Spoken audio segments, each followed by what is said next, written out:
A very good evening to each and every one of you, and welcome to today's episode of Your Manchester with myself, Miss Belinda and me, Michael Adams. Hello. How are you, Flower? I'm very good. Glad to be joining you in the studio again. Well, I think it was necessary because there's so much going on around Manchester that we needed to fully discuss it, isn't there? We've got a marvellous show lined up for you today, though. What's on the show today? So I've got an interview with Stephanos Dimoulas. He is a dancer. Not only is he a judge on Dancing with the Stars in Greece, but he is coming to the Lowry as part of a new play with Opera North called The Cunning Little Vixen. I couldn't help but think of you. And you've been speaking to him today? Yes. Excited. Also today we are going to be talking about Section 28. Now that was abolished in 2003, but it still have many, many ramifications later on. So we're going to be discussing that as well. As well as that, we've got a whole host of topics that we're going to discuss, and we want your opinion on them as well. We really do. Let's get into the programme. Here is how your Wednesday evening is shaping up.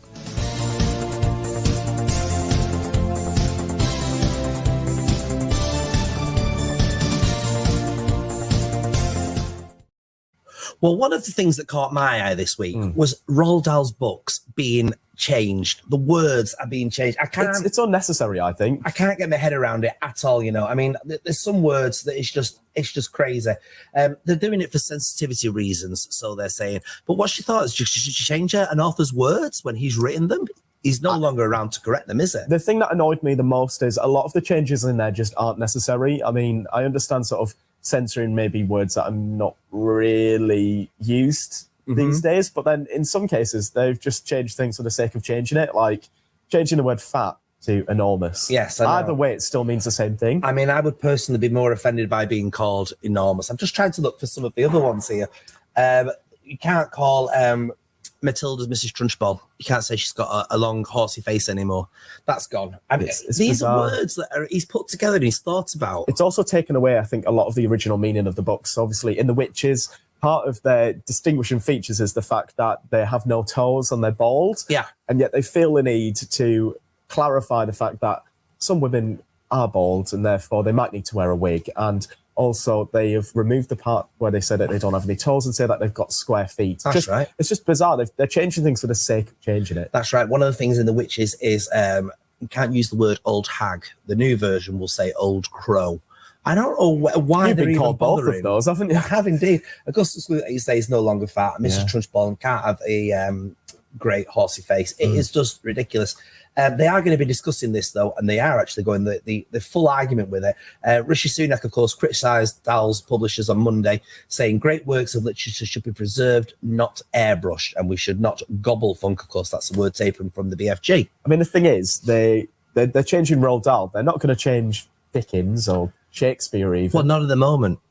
They could do, couldn't they? Exactly. Where do you draw the line? And I mean, a lot of people as well are saying David Walliams' books that he releases now are extremely politically incorrect. So why are they editing older books when there's all of these new books being published that are just as controversial? It's true. How far do we go and where do we start and how far back do we go? Obviously, times have changed a lot over a good few years. It's a good talking point, isn't it? I think if you've got an opinion, get in touch with us. Let us know. So you've been interviewing today somebody very special, I believe. Yes. So his name is Stephanos Dimoulas. Lovely Greek name that is, isn't it? It is. It's a cracking name. And he is coming to the Lowry in March to perform as a dragonfly in Opera North. They have a play called The Cunning Little Vixen. So yeah, I've been chatting with him, and here's how it went earlier today. Hi, Mikey. How are you doing? I'm very good. How are you? I'm great. I'm ready to come in Manchester and do our best with me and the rest of the cast for you guys. Have you ever been to Manchester before? I've been once before. Unfortunately, I didn't have the time to explore a lot because, you know, when you're on a UK tour, you perform, and then you have to go back in London or wherever you're based to keep going with the rehearsal. So, yeah, I'm very excited. It's a very busy time, I imagine.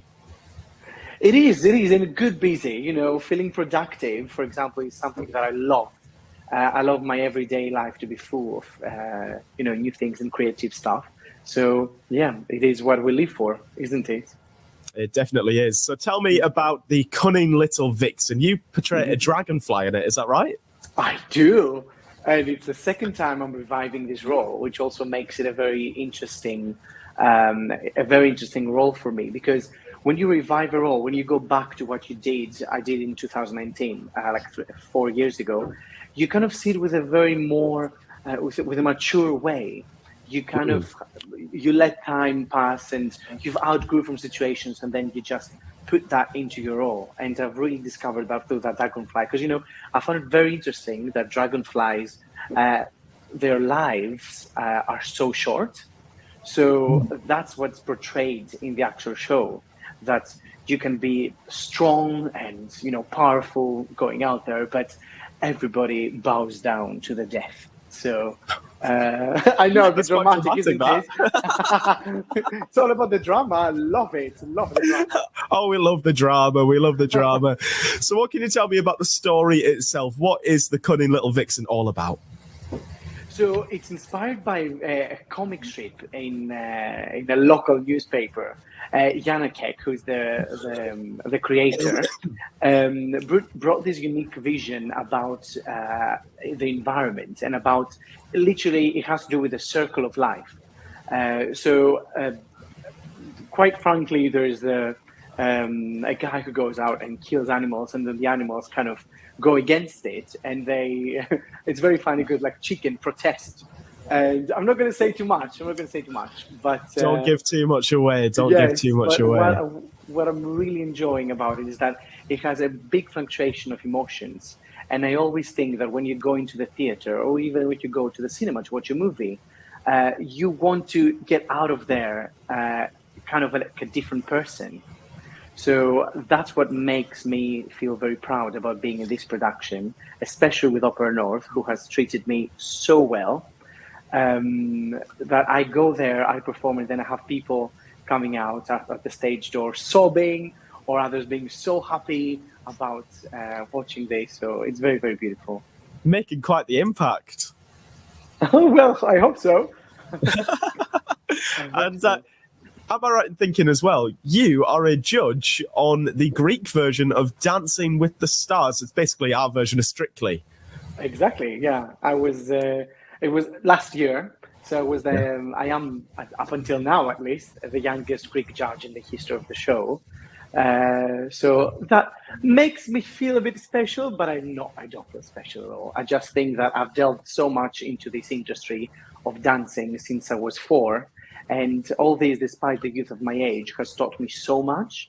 And that's what brought my dancing little steps into the judging chair. And I feel that there was such an amazing job being done there. And my job was also, apart from, you know, talk about dancing steps and talk about the art form of dancing, it was a lot about projecting as many messages out there. And I did talk a lot about the LGBTQ community and queer rights and human rights and women empowerment. So I'm very happy and, you know, glad that I did it. Good on you. Well, you've got this tour, which is coming to the Lowry in Salford on the 7th of March. What's next after touring with Opera North for yourself? Oh, well, there are a few actually. There are 3 big discussions that I'm talking about now that they will be taking place in the UK.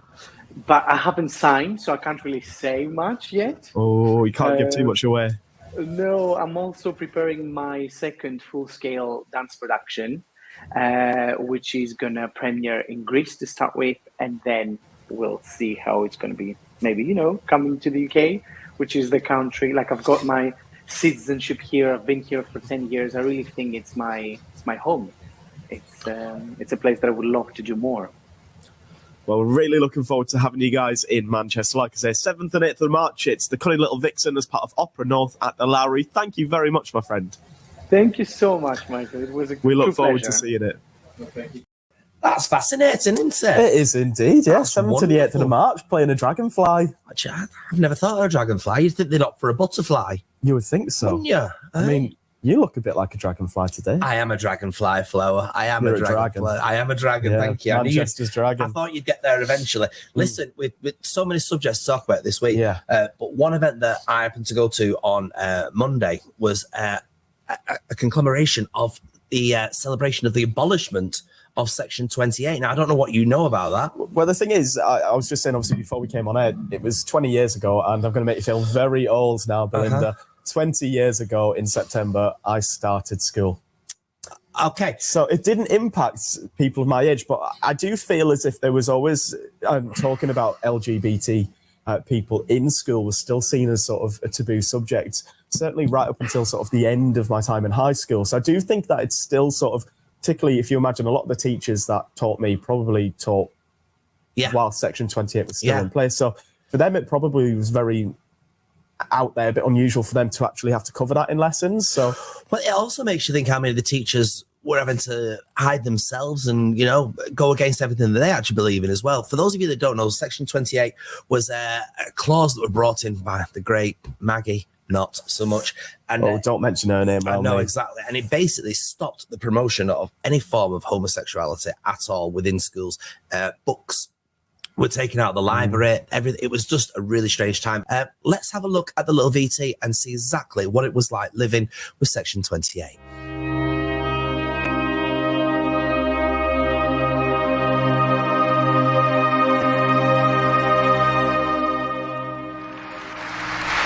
But it's the plight of individual boys and girls which worries me most. Too often, our children don't get the education they need, the education they deserve. Children who need to be taught to respect traditional moral values are being taught that they have an inalienable right to be gay. All of those children are being cheated of a sound start in life. Yes, cheated.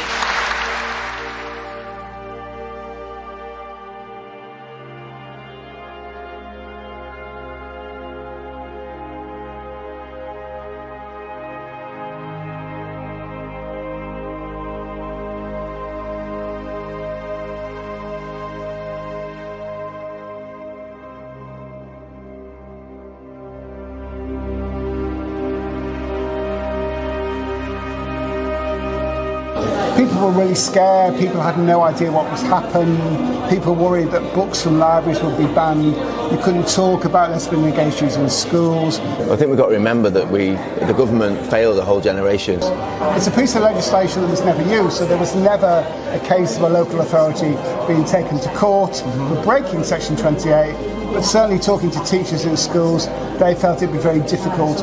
We see what's happening in the trans community, we see what's happening in America, Republican politics, we see some of the cultural wars here in this country. It's very important to learn the lessons that you don't need to take this crap anymore, but you need to organise and you need to fight back. All you saw back then was all the hatred that was geared at gay men because of HIV and AIDS that was coming out in 1982 up to sort of, you know, over those few years.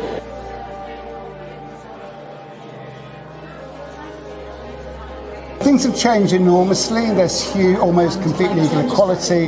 There's been a huge change in public attitudes.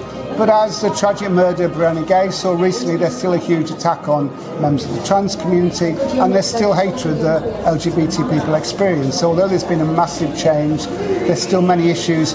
In many parts of the world, being LGBT is illegal or criminalised. So there's still things to do. There's still important that we campaign and show solidarity with people who are being discriminated against. I don't understand how anyone could think that Section 28 was a good idea.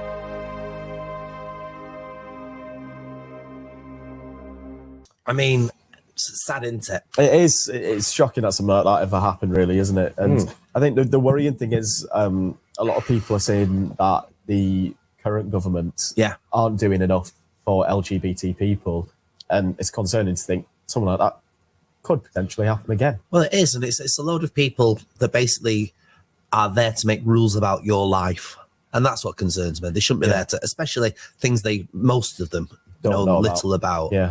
Speaking about what little they know, the Oldham Coliseum, it's official, is going. But perhaps not totally going, because it's been announced now that they're building a new one. A new one. That's right. Oldham Council has said that the Coliseum's building is not fit for purpose and has therefore earmarked £24 million for an alternative venue, which is scheduled to open in 2026. That's quite a while. I mean, what I don't understand is, whilst they're making this new venue, why couldn't they continue at the current building? Yeah. For the foreseeable. The Arts Council could have given a bit more funding to it, couldn't it? Yeah. Just to keep them ticking along until the new building came about. It's all about money, isn't it? It is all about money, but Ultimately. they have been quite shady as far as I'm concerned, this particular council. They have, because they haven't announced that. They announced that, I think it came out yesterday or maybe the day before at the very earliest. So everybody's rallied around to get this wonderful theatre to keep going. They're trying to find funds and everything to keep the original Coliseum going. Yet really, the council have known all along. And it was funny. They had a get-together. Yes. A good old sort of debate, and the only people that weren't there to give their opinion was the Arts Council. Oh, I see. Our Haley was there, but no Arts Council. What do you think? Should we keep old venues or do new old venues? The thing is, I mean, I love the theatre, and from where I'm from, there's beautiful theatre in Sunderland Empire, and something like that would be such a huge loss to the community. And it's such an historic, beautiful venue. Why get rid of something that has had so many successes in the past? And yeah, it might be old. Spend that money on improving the venue. I mean, we've just seen you last week. You were down at the Manchester Museum. Yes. And they've just spent £15 million on improving the venue. They haven't said, oh, we're getting rid of it until 2026 and building a brand new one. No. You know what I mean? This is what the new one will look like. It's got no character. It'll be a box, but it'll have a cafe, and that's all that matters these days, isn't it? As long as it's got a cafe, that's all that kind of matters. I tell you what, did have a lovely cafe and a lovely gift shop. The Manchester Museum. And you're talking about the programme we did last week. Yeah. That was great fun, and they've got great displays. I say displays because I had troubles. Do you mean exhibit? That's the one. Now, have a look at this and tell me how many times you can figure out how many times I couldn't say exhibits. We should stop filming. I'm not just. Oh yeah, sorry. I'm just checking that it's. I'm not going to speak now. I've got him, so he thinks I'm thick. Hello, everybody, and welcome to this week's episode of Your Manchester with me, Miss Belinda Scandal. We are here at the Manchester Museum, and you are not going anywhere because Ollie stood in the doorway. It's home to the ambitious. You're pretending that you don't want to. Do you know what that is? You're just in denial. Come on. Hey, we'll have that. Who needs retinas anyway? Are you filming? Push, slowly. Stop. You're going the wrong way.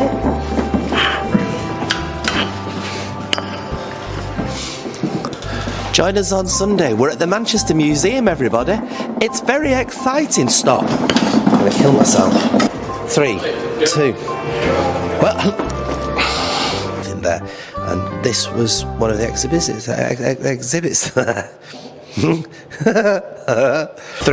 2, 1, go. Also with the lift. Well, there we go. We've had a little tour around the Manchester Museum. It is literally a very, very fascinating place. I implore you all to come down and check it out. It's on Oxford Road. It's part of the university buildings, and it's absolutely amazing. Come and check it out. Well, there we go. Absolutely fascinating. There is so much here. I reckon I could have spent a good 3 or 4 more hours here at the Manchester Museum. It's stop it. Right, come on, doing one go at this. Here we go. Coming now.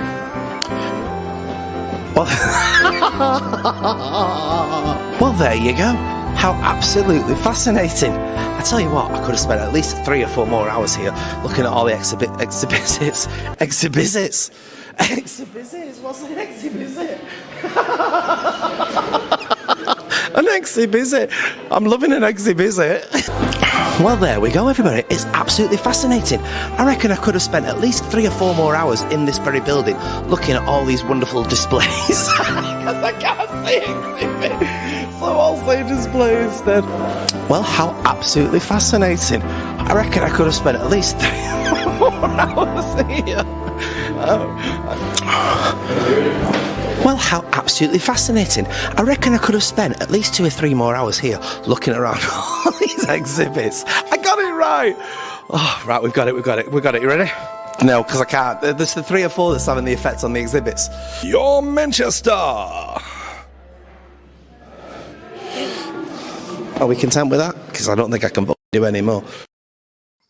Oh, you are a very silly lady, aren't you? I couldn't say it. Honestly, the one place that I was sent to was a museum with lots of, and I could not say it. It was hilarious. We had a great fun day though. So much to do there. Yeah, I'm looking forward to going down. Loads to do there, particularly the golden mummies. Oh, yes. That's really quite... I used to love Egypt back in the day. Well, it's fascinating. I say back in the day. There's a few of the sarcophaguses. Like if you look through, you can actually see the wrapped up bodies and everything. Can you? It's freaky. Goodness. It's freaky, but they had a good gift shop, and I love a museum with a good gift shop. Did you get a pencil? I didn't get a pencil. I got a rubber. A rubber. Oh dear. Now listen, we've got something special. We've got a special show coming up next Friday. It is really exciting. Next Friday. It's not like us to be on Is a it the Friday. 3rd? Friday the 3rd of March. The 3rd, yes. Myself and Belinda will be joined by, get this, the iconic Dr. Carl Kennedy from Neighbours. I can't get my head around it. He's in Manchester and he's going to meet up with us for a little chat about not only his music that he's releasing and his tour that he's going to be doing around the UK very soon, but the Neighbours tour and the return of Neighbours later in the year. I cannot wait for that. But for tonight, though, we are out of time. Make sure you check out all our socials to see some behind the scenes goings on. Yes, it's all going on constantly. Until then, though, thanks to each and every one of you for watching this week's episode of Your Manchester.